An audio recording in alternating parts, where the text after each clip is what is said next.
morning, students. I'm Sangamitra Pratape from Atomic Energy Central School number 4, Mumbai. Today we are going to study the practical of 11th standard. In this we are going to prepare a temporary stained glycerine mount of transverse section of Dicot root. Materials required for this experiment is beaker, watch glass, cover slips. It can be square or it can be circular, glass light, the stain, saffron,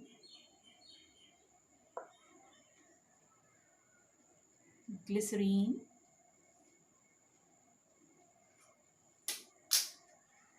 paintbrush, forceps, and because our material is very thin, so we need one pith. We are taking carrot here.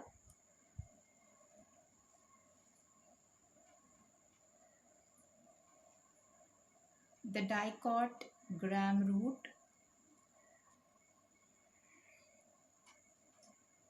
blotting paper,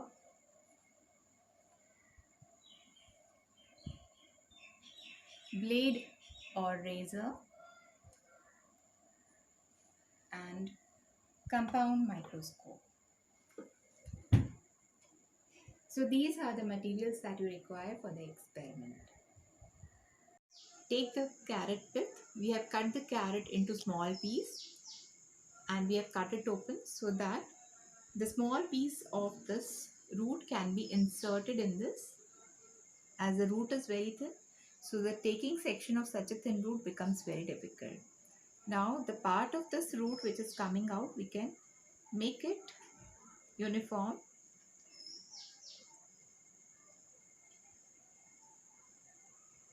to the size of the pith. The size, the height of the pith and the root should match. Now dip it in water so that it doesn't dry. Hold the pith containing root in your fingers like this. Keep the razor or the blade like this and take sections like this. Keep cutting as many sections as you can till you get a thin section.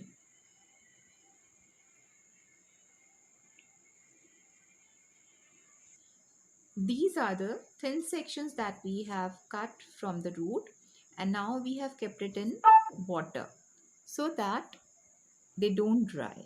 Now we are going to put some stain in this and we are going to stain the material. So which stain we'll be using here, children? Yes, we are going to use saffron stain here because saffron stains the lignin or the suberin material which is present in the cell wall of the plants. So we are going to use saffron stain. We will be taking 2 to 3 drops in the watch glass of the saffron stain, and we will be transferring these transverse sections of the root over the stain, the petri plate which is containing the stain.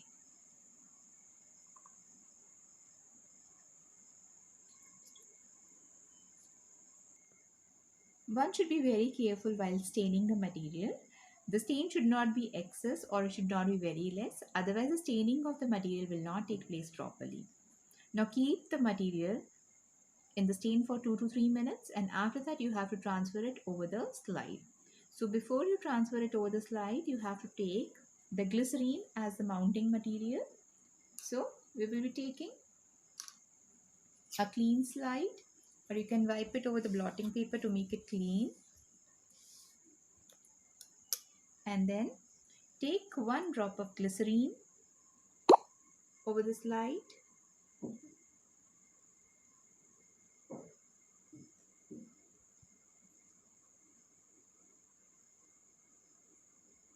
Excess of glycerine should not be taken, otherwise the glycerine will come out of the cover slip. So we have taken 1 drop of glycerine.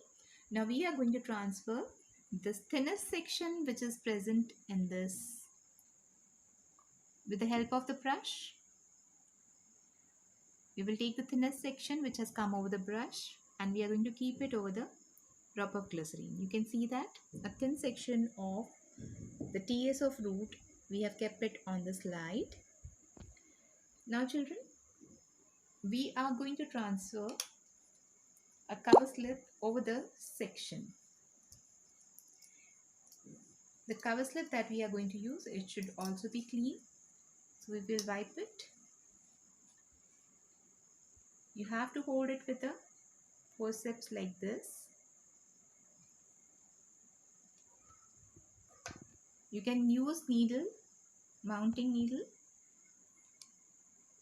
or you can use another forceps to keep the. So this way we are going to place the cover slip over the material. Now excess of glycerine can be wiped out by the use of the blotting paper. So this way we are going to remove the excess of glycerine from the slide using a blotting paper. And now we are going to observe under the microscope. So this is the microscopic view of the TS of root, children. This is a dicot root. So you can view it under the microscope like this. You can first view under 10x power and then you can increase the power by changing the lens to 45x. Now the TS of dicot root we have seen under the microscope. I'll explain it to you through this diagram which is given in the manual. What we have seen, this is a cross section of the particular root, dicot root. The outer part of the dicot root consists of a layer that is called as epiblemma or piliferous layer. It is single and it is thin walled, and it also consists of some of the structures which are emerging from it, which are known as the root hair.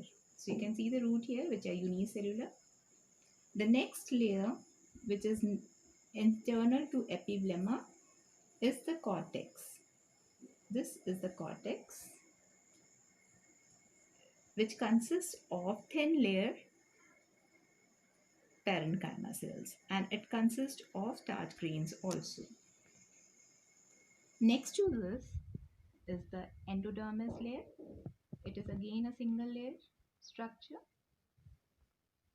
which encloses a single layer pericycle, which is again thin walled.